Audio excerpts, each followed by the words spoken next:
Jamaah, kita masih berbicara tentang makan, tapi khusus untuk hajatan atau mengundang orang. Ini persoalan yang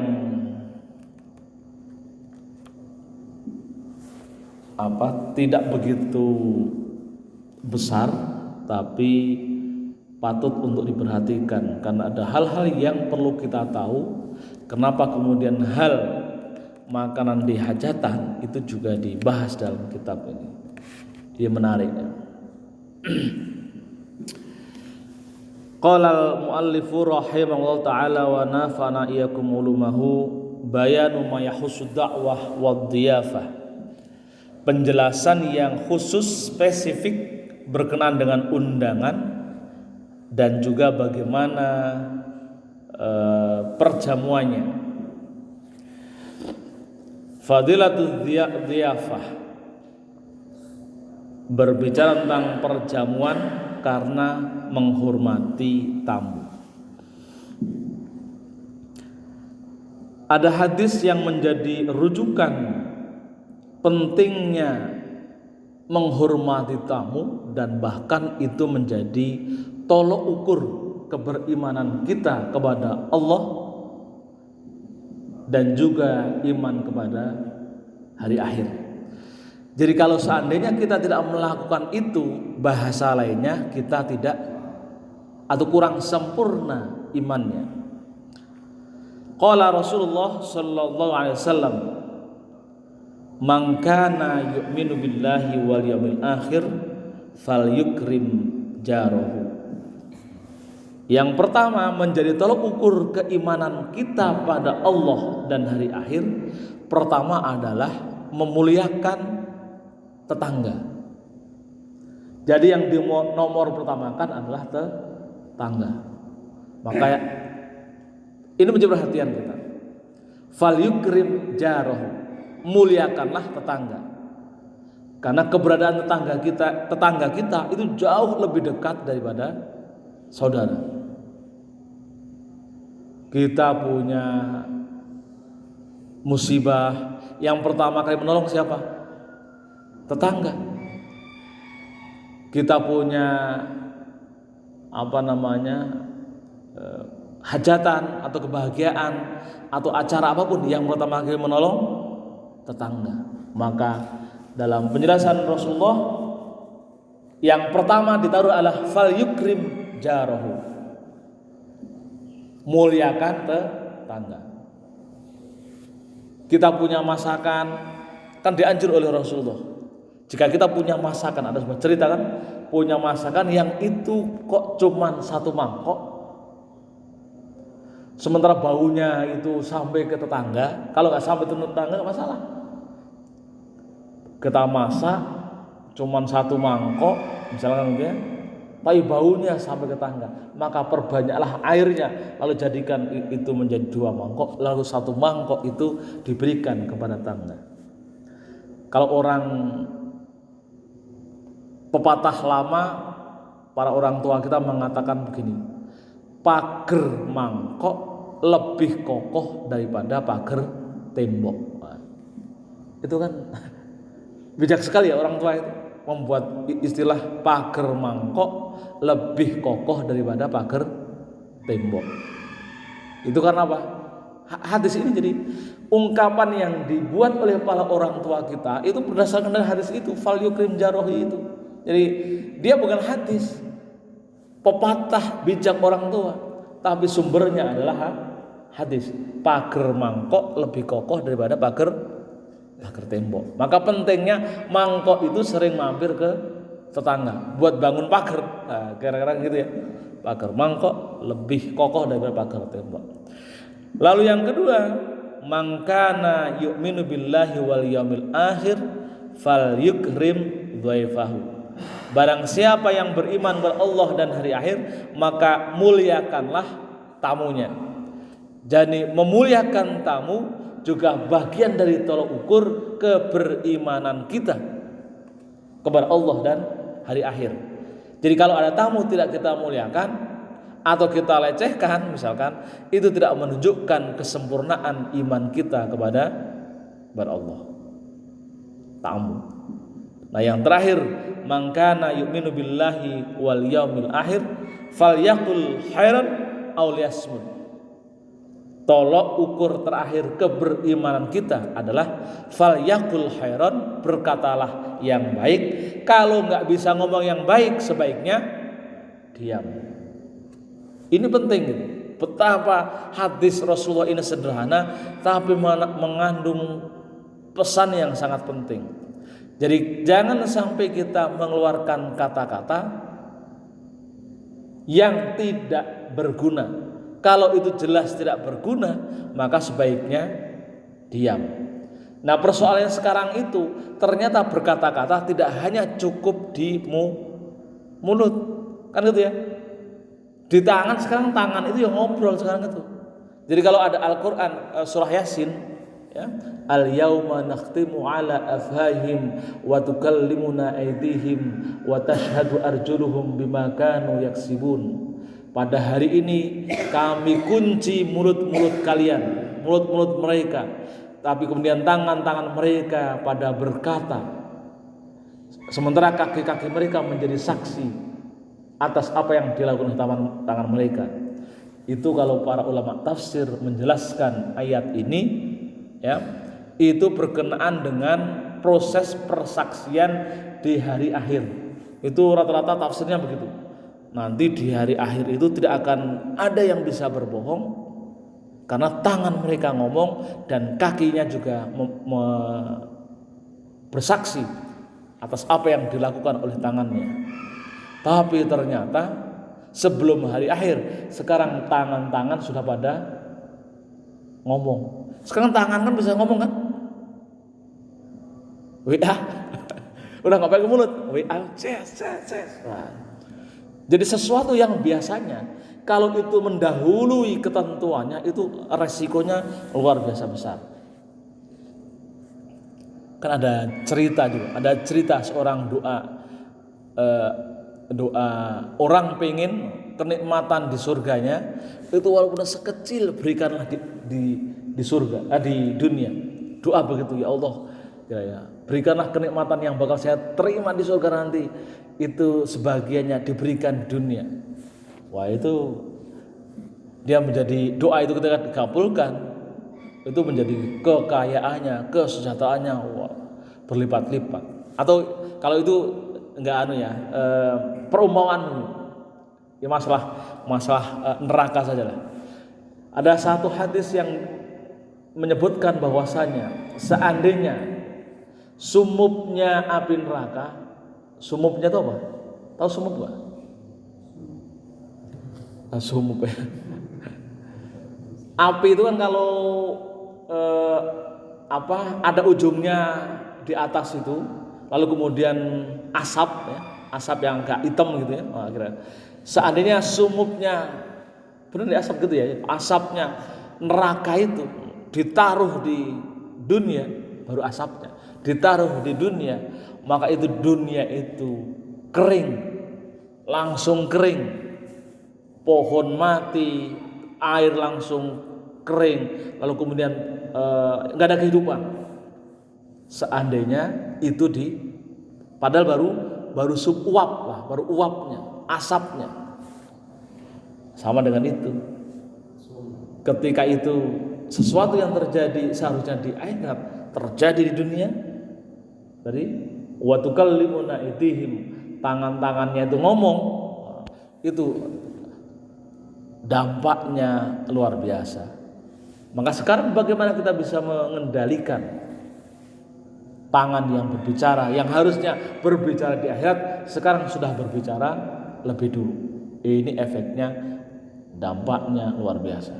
Maka kata Rasul, jadi kalau itu kita tahu itu tidak membawa manfaat, falyakul khairan aw liyasmut, maka sebaiknya ya, kalau berkatalah yang baik, kalau tidak bisa diam. Gak usah ngeser kira-kira. Gak usah ngeser kalau itu tidak mengandung kebaikan. Kalau sudah jelas itu ada kebaikan, silakan di-share. tapi kalau tidak ada kebaikannya sebaiknya tidak di-share. Kira-kira gitu kalau dalam bahasa sekarang, dalam konteks media sosial. Maka tebarkanlah selalu kebaikan, kalau nggak bisa sebaiknya diam, karena diam itu adalah kebaikan. Nah, dari hadis ini yang akan kita bahas tentang yang berkaitan dengan tema ini adalah falyukrim dhaifahu, memuliakan tamu, yang itu di dalamnya salah satunya adalah ada aktivitas menyediakan makanan. Maka di dalam asar itu hadis yang sampai pada sahabat atau sahabat yang mengeluarkan pendapat, la khaira fiman la yudhifu, tidak ada kebaikan atas terhadap orang yang tidak bisa berbuat baik kepada tamu. Jadi la khaira, jadi kalau la khaira tidak ada kebaikan, itu ekstrim sekali. Wasu'ila Rasulullah sallallahu alaihi wasallam mal iman, Rasulullah sallallahu alaihi wasallam ditanya tentang apa iman itu. Qala it'amut ta'am wa badlus salam. Jadi apa iman itu? Jawab Rasul, memberikan makanan dan menyampaikan salam.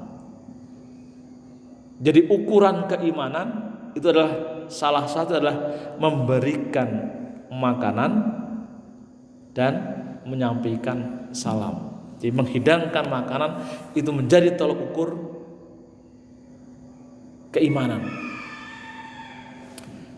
Wa qala sallallahu alaihi wasallam fil kafarat wa darajat, Rasulullah sallallahu alaihi wasallam juga bersabda menjelaskan tentang kafarat, balasan, wa darajat dan kemuliaan.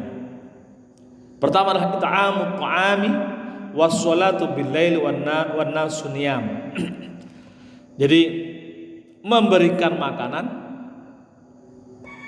lalu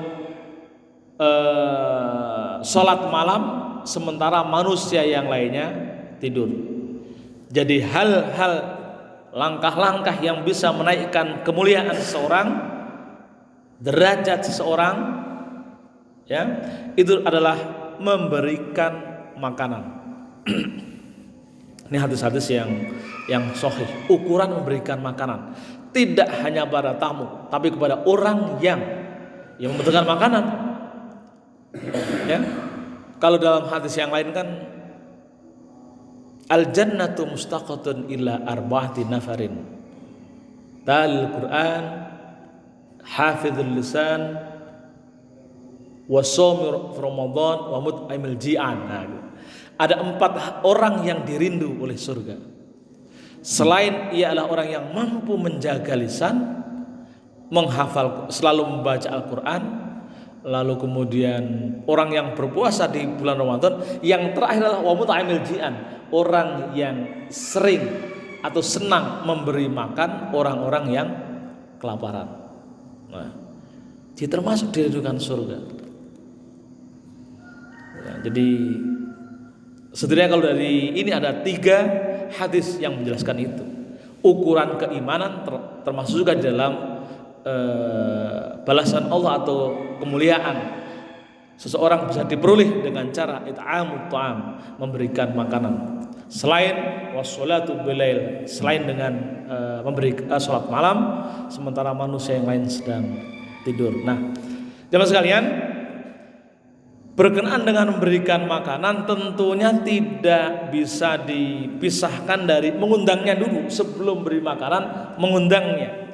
Bagaimana ketentuan atau hal-hal yang harus diperhatikan pada saat mengundang. Amma da'watu, adapun undangan, fayambaghi lidda'i ayya'mada amida ya'madu ayya'mada bida'watihi al-atqiya dunal fasaq.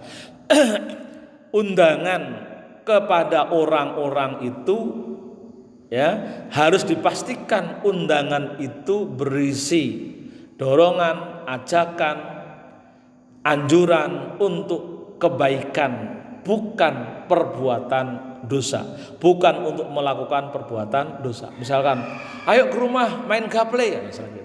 Itu undangan tapi untuk kefasikan. Undangan untuk kefasikan. Ngundang ke rumah main gaple. Itu undangan untuk kefasikan. Ayo ke rumah apa lagi ya? Teler. Wah, itu mah untuk teler, itu undangan untuk kefasikan. Jadi tidak diperbolehkan mengundang untuk kefasikan. Ya. Nah, jadi harus dipastikan ayyamada bita'wihil atqiya. Motivasinya adalah ketakwaan atau kebaikan. Artinya kalau bagaimana kalau misalkan undangannya sifatnya mubah, ayo ngopi. Nah, ngopi itu kan nggak ada apa namanya statusnya, apakah status untuk ketakwaan. Tapi harus kita niatkan. Nanti kalau ngopi kan kemudian ngobrol yang baik-baik. Tapi kalau ayo ngopi nanti ngomongin orang, nah itu itu sudah ngajak ngopi tapi ngomongin orang, itu sudah nggak baik. Nah, jadi fayam bagi.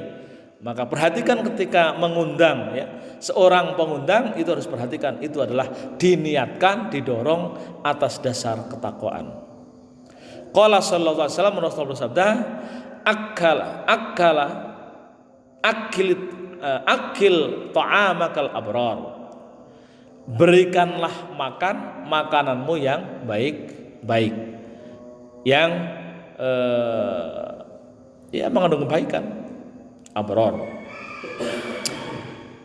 Wafil asar, dalam asar itu hadis yang sampai pada sahabat, tidak disampaikan oleh Rasulullah tapi sahabat yang mengatakan, la ta'kulu illa ta'am tuqa.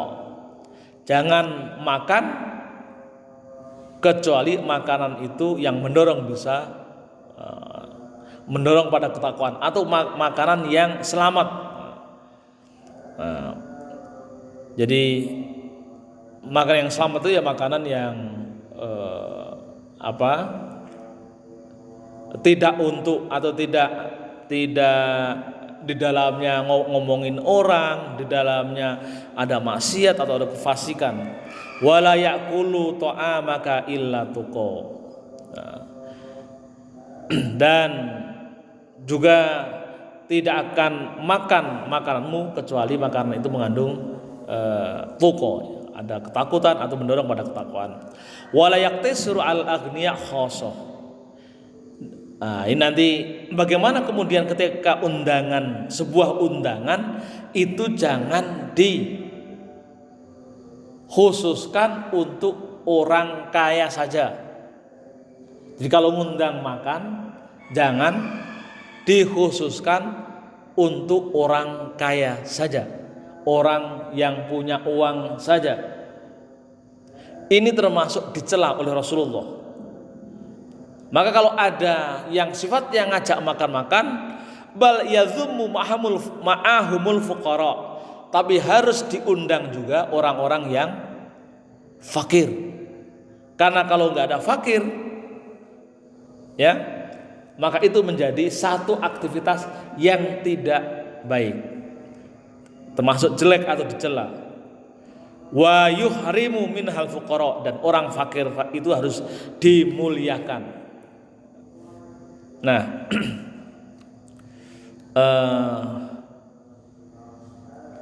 Rasulullah sallallahu alaihi wasallam bersabda, "Syarrut ta'amul walimah yad'a ilaihal aghniya wa yuhrimu minhal fuqara." Seburuk-buruknya makanan adalah makanan hidangan walimah, hidangan pesta. Yad'i ilaihal aghniya, yang diundang adalah orang-orang kaya, ya. Wa yuharrimu minhal fuqara, sementara orang-orang fakir tidak diundang. Nah, ini hadis Rasulullah yang populer sebenarnya, tapi jarang diungkapkan.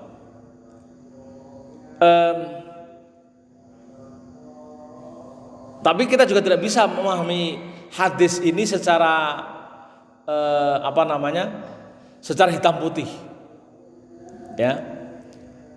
Hadis ini mencela hidangan hajatan.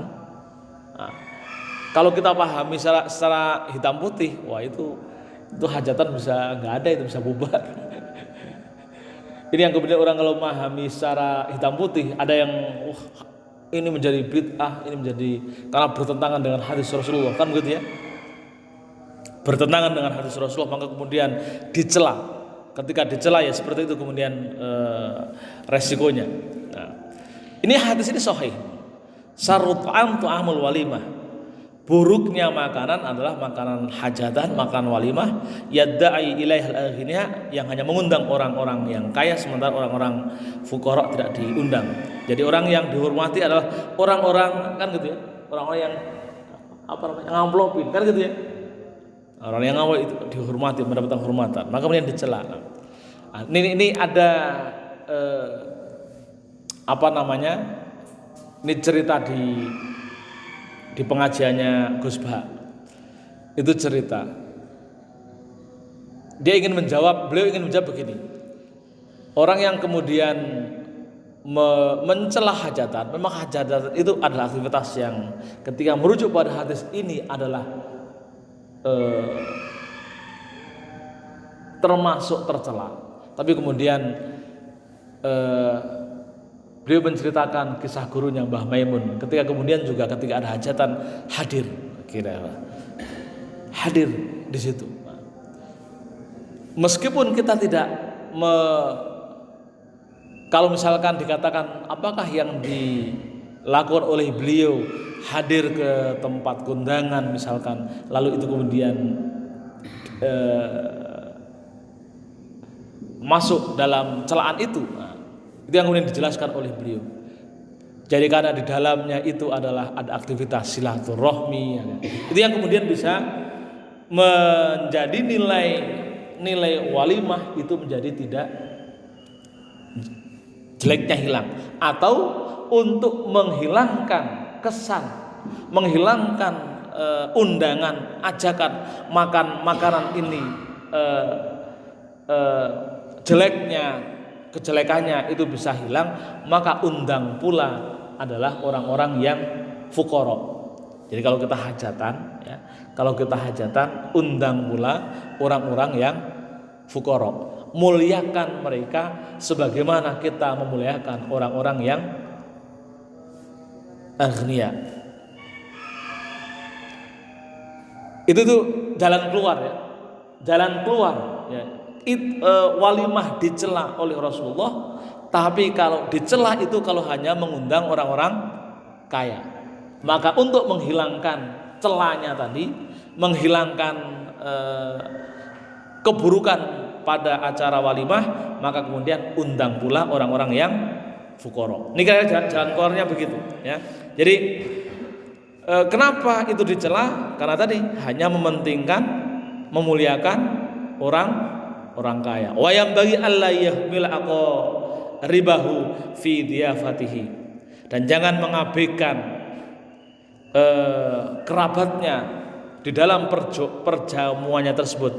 Fa inna ihmalahum ihashun wa qat'u rahim. Karena kalau kita mengabaikan, menyia-nyiakan mereka, itu termasuk ihash. Ihash itu perbuatan setara dengan fahsya. Ya, jadi ini nih jadi kita mengabaikan atau tidak mengundang kerabat kita itu sama dengan fahsya. Nah, fahsya itu, term fahsya itu di dalam Quran itu adalah perbuatan keji. Perbuatan keji kalau di dalam Quran di ayat-ayat yang lain itu disebutkan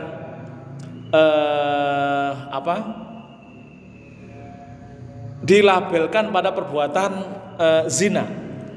Misalkan di zina itu wala taqrabuz zina innahu kana fahisyatan aw sa'a sabila. Jadi zina itu fahisyah.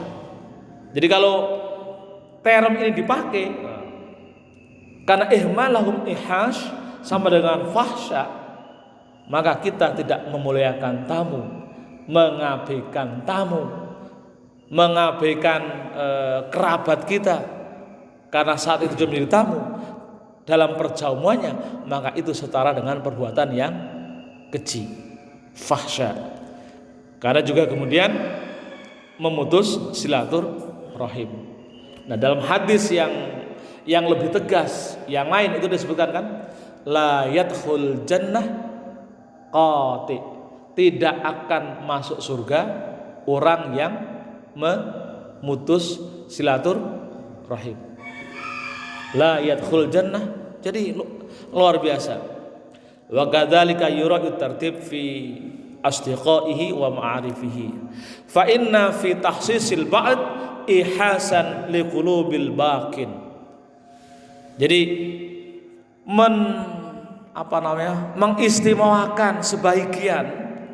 mengistimewakan sebagian itu adalah menjadi perbuatan yang keji karena menyakiti liqulubil baqin, menyakiti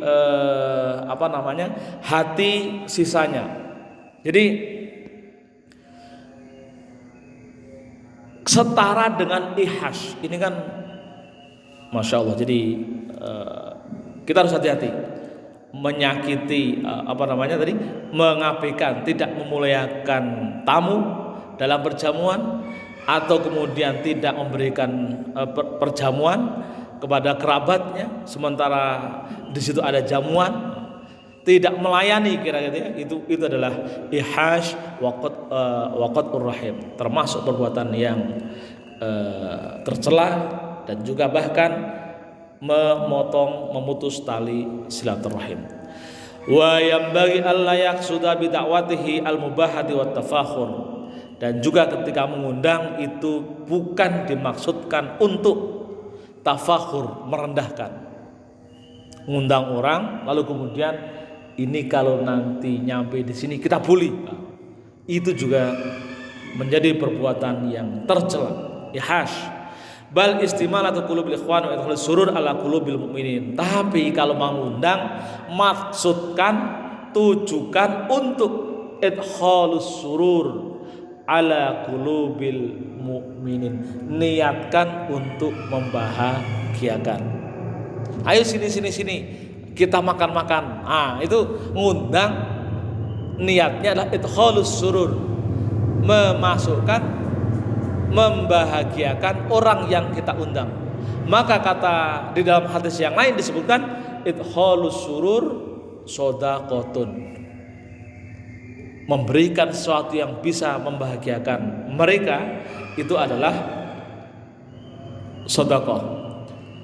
Wa yanbaghi alla yad'uwa may ya'lamu annahu yashukku 'alaihi al-ijabah. Dan juga ketika mengundang, ya, itu adalah perhatikan jangan sampai ketika mengundang itu yang diundang kemudian merasa berat untuk mengabulkan. Artinya apa? Memaksa mereka untuk hadir. Jadi memaksa mereka untuk hadir itu juga tidak boleh, meskipun bagi kita yang diundang seseorang, apalagi untuk makan, undangan itu bagi seorang muslim menjadi tolak ukur. Ketika kita diundang itu harus menjawab undangannya. Ada kewajiban, salah satu hak seorang muslim kepada muslim yang lainnya adalah menghadiri undangannya. Jadi kalau kita diundang oleh seseorang itu termasuk wajib menghadirinya. Jadi kalau tidak ada alasan, tidak boleh untuk tidak menghadirinya. Nah, bisa babil asbab wa yanbaghi allayyad uda illa man yuhibbu ijabatihi, dan seyogianya untuk tidak mengundang kecuali memang dia ketika diundang senang untuk menjawabnya. Jadi ini baru mengedarkan undangan, itu harus diperhatikan betul bahwa memang undangan itu memang mendorong untuk makin mengukuhkan cintanya. Dia cinta sama muslim, maka ada beberapa catatan. Nanti di dalam proses menjawab undangan. Jadi menjawab undangan itu setengah wajib. Setengah wajib itu ya sunat atau mendekati wajib. Jadi ada beberapa hal, misalkan gini, karena wajibnya menjawab undangan, maka orang yang ketika mengundang itu berpuasa misalkan, karena demi menghormati tamu, maka puasa kita itu boleh dibatalkan, bahkan dianjurkan untuk dibatalkan. Ya, dianjurkan, misalnya kita puasa sunat, ya, puasa sunat, lalu kemudian ada tamu atau yang kita undang datang, kita tidak boleh berpuasa. Apalagi ketika pada saat itu kok kita sengaja mengundang, lalu kemudian kita berpuasa, itu tidak boleh. Bahkan kalau kita berpuasa, sedang puasa Senin Kemis misalkan, lalu ada orang yang tidak diundang, tapi dia bertamu, ya, dia bertamu, maka kemudian kita dianjurkan untuk membatalkan puasa kita, karena kita menghidangkan, kita sebagai pemilik rumah yang mengundang, nggak boleh bilang, saya lagi puasa, nggak bisa. Bahkan pahalanya, disebut pahalanya ya, fal iftar wasa ibadatun bihadhi niyah wa husnu khulqin fa thawabuhu fawqa thawabis shaum. Jadi pahala orang iftar ketika ada tamu, pahalanya itu lebih tinggi daripada puasa. Ya, jadi pahala orang menyambut tamu, lalu kemudian ketika kita puasa, kita membatalkan puasa itu pahalanya lebih tinggi daripada membatalkan puasa pada saat menerima tamu, itu pahalanya lebih tinggi daripada puasa itu sendiri. Nah, ini bisa kita runtut, dalilnya itu kuat.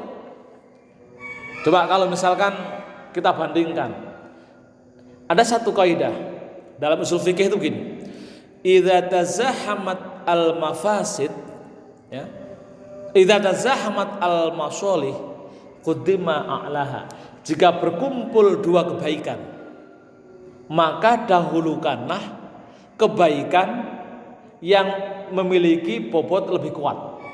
Dahulukan kebaikan yang memiliki bobot lebih kuat.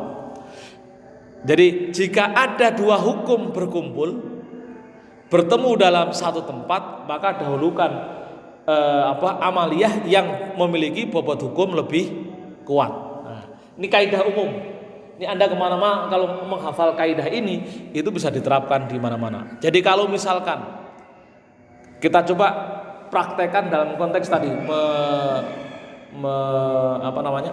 memuliakan tamu.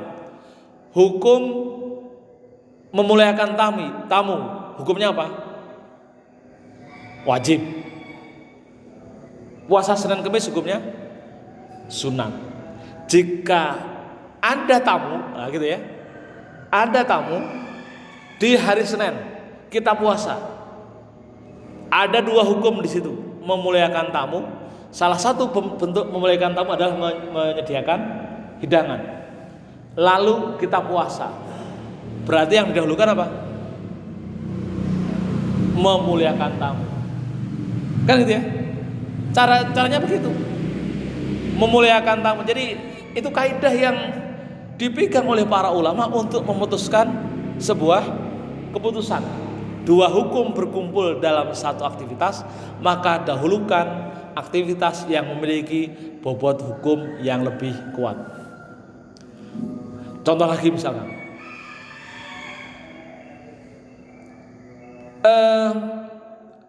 ada aktivitas kerja mencari nafkah, tapi kemudian entah itu di kantor ya, kita kerja, lalu kemudian kita lebih suka baca Quran misalkan gitu. Dalam sebuah pekerjaan ada pekerjaan dan ada baca Quran. Orang bekerja hukumnya apa? Mencari nafkah lah hukumnya wajib. Membaca Quran hukumnya sunnah. Sunnah kan? Jadi kalau misalkan berkumpul, misalkan Bang Juki harus kerja belanja misalkan ya, belanja sayur misalkan, tapi dia juga punya keinginan untuk membaca Quran, maka dahulukan yang belanja sayur. Kenapa? Karena dia belanja itu adalah kerja. Kerja itu mencari nafkah. Mencari nafkah itu hukumnya wajib. Membaca Quran hukumnya sunnah. Ini pemahaman kayak ini menjadi kita itu akan makin kuat menegaskan amaliyah kita yang penting, yang sangat penting dan kurang penting atau agak penting itu kita bisa memutuskan. Jangan dikira orang itu mencari nafkah bukan ibadah. Kira-kira gitu ya. Nah, jadi dengan posisi ini menjadi kita memiliki satu pedoman, satu pegangan bahwasanya kita bisa memprioritaskan. Pokoknya dengan dalil itu kita bisa punya landasan yang kuat untuk melakukan sebuah kebaikan. Nah, barangkali itu yang bisa kita kaji pada pagi hari ini. Mudah-mudahan bisa membawa manfaat dan juga keberkahan bagi kita yang sedang mengkaji. Setidaknya kita bisa tahu pesan-pesan Rasulullah yang tadi, salah satu yang mungkin bisa kita tangkap, yang kita barangkali juga tidak begitu jeli memperhatikan ketika kita menyelenggarakan hajatan ya. Biar tidak dicela oleh Rasulullah, maka jangan lupa libatkan, hadirkan orang yang fuqara. Karena kenapa hajatan atau walimah itu termasuk dicela? Karena memang dia hanya memuliakan orang-orang yang punya status sosial tinggi, sementara yang punya status sosial tidak mendapatkan kemuliaan, dalam hal ini adalah penghormatan. Yang kedua, termasuk bagi kita yang sering kita mengundang atau menerima tamu seorang, ketika kemudian kita sedang melakukan ibadah yang lain, misalkan salah satunya puasa, maka puasa bisa kita batalkan, dan batalnya puasa kita atau iftar pada saat menerima tamu itu pahalanya lebih tinggi daripada pahala puasa. Ini sama juga bisa kita pakai ketika kita sholat sunat lalu ada tamu, assalamualaikum. Nah, ketika kita sholat sunat, sholat duha misalkan, pada waktu sholat duha itu lalu ada tok ada tamu, maka dalam hal ini sholat duha bisa dibatalkan. Kenapa? Untuk memuliakan tamu. Ya. Tapi kalau sholat wajib, karena sama-sama wajib, ya. Jadi hukum tadi, kaidah tadi, jika bertemu dua hukum, ya, maka dahulukan apa tadi? Aktivitas yang memiliki bobot hukum yang kuat. Jadi kalau misalkan kita sedang sholat duha, lalu kemudian ada orang bertamu, tok, kita kaji bobot hukumnya. Sholat duha hukumnya apa? Sunat. Menerima tamu hukumnya wajib, maka dahulukan yang wajib. Terima tamu, sholat duhanya dibatalkan. Tapi kalau lagi sholat wajib ada tamu, mana yang didahulukan? Sholat, karena sama-sama wajib. Kan gitu ya, sama-sama wajib. Nah, hal yang sama ketika kita mendengar kewajiban menjawab panggilan orang tua. Orang tua manggil kita, lalu kita sedang sholat. Ketika sholat sunat, kan gitu ya, menjawab panggilan orang tua hukumnya apa? Menjawab panggilan orang tua hukumnya wajib. Nah, ketika sholat duha, misalkan sholat duha, hukumnya sunat. Maka ketika kita sedang sholat sunat, lalu ada panggilan orang tua, Juki, dengar sholatnya, kalau itu sholat sunat segera batalkan. Jawab panggilan orang tua. Jadi ini kaidah yang sederhana tapi bisa kita pakai untuk mengambil keputusan hukum. Wallahu a'lam bishawab. Barangkali sampai di sini ada yang mau ditanyakan, silakan.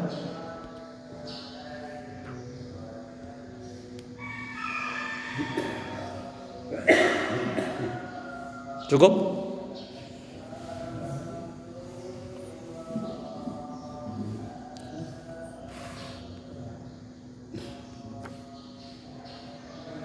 Oke, kalau tidak, marilah kita tutup ta'lim kita. Mudah-mudahan sekali lagi kita bermohon kepada Allah, mudah-mudahan apa yang kita kaji pada pagi hari ini membawa manfaat dan membawa keberkahan bagi kita semua. Astaghfirullahaladzim, alhamdulillah, ya Allah, ya Rabbana, ya Maulana, ya Ma'bud. Allahumma salli wa sallim ala Muhammadin fil awwal wal akhirin wa sallim wa radiyallahu tabaraka ta'ala min sadatina sabi rasulillah asma'in amin ya Rabbana. Alhamdulillahi rabbil alamin hamdan yuafiqu masina ya Rabbana kama yanbaghi li jalalika wajhil karim wa 'azimi sultanik. Allahumma ighfir lana dzunubana wa liwalidayna warhamhum kama rabbana shighara wa li jami'il muslimina wal muslimat wal mu'minina wal mu'minat bi rahmatika ya arhamar rahimin. Allahumma ij'al jam'ana hadza jam'an marhuma wa tafarruqana tafarruqan ma'suma wa laysa ma'ana sakiyan aw mahruma. Allahumma rabbana zidna ilman nafi'a warzuqna fahman sahiha. Allahumma rabbana shrah lana sudurana wa yassir lana umurana wahlul 'uqdatam min alsinatina yafqahu aqwalana. Allahumma inna na'udzubika min dhulumatil wahmi wa akrimna binuril fahmi wa zayyinna bil akhlaqil hasanatil hilmi. Allahumma innaka anta ta'lamu sirrana wa alaniyatina fa'aqbil ma'dziratina. Allahumma la ilaha illa anta subhanaka inna kunna minadh dhalimin. Rabbana zalamna anfusana wa illam taghfir lana wa tarhamna lanakunanna minal khasirin. Allahumma rabbana ighfir lana wa li ikhwanina alladzina sabaquna bil iman wa la taj'al fi qulubina ghillan lil ladzina amanu rabbana innaka ra'ufur rahim. Allahumma ij'alna wa auladana wa dzurriyyatana iman bika tasdiqan bi kitabika wa wafa'an bi ahdika tiban bi sunnati nabiyika Muhammadin sallallahu alaihi wasallam. Allahumma inna na'udzubika min 'ilmin la yanfa' min qalbin la yakhsha wa min 'amalin la yurfa' min nafsin la tashba wa min du'ain la yustajabu. Allahumma rabbana atina fid dunya hasanah wa fil akhirati hasanah wa qina adzabannar. Wa sallallahu ala sayyidina Muhammadin nabil ummi wa ala alihi wa sahbihi wa baraka sallim. Subhana rabbika rabbil izzati amma yasifun wa salamun al mursalin alhamdulillahi rabbil alamin. Taqabbalallahu minna wa minkum taqabbal ya karim. Kurang lebihnya mohon maaf. Assalamualaikum warahmatullahi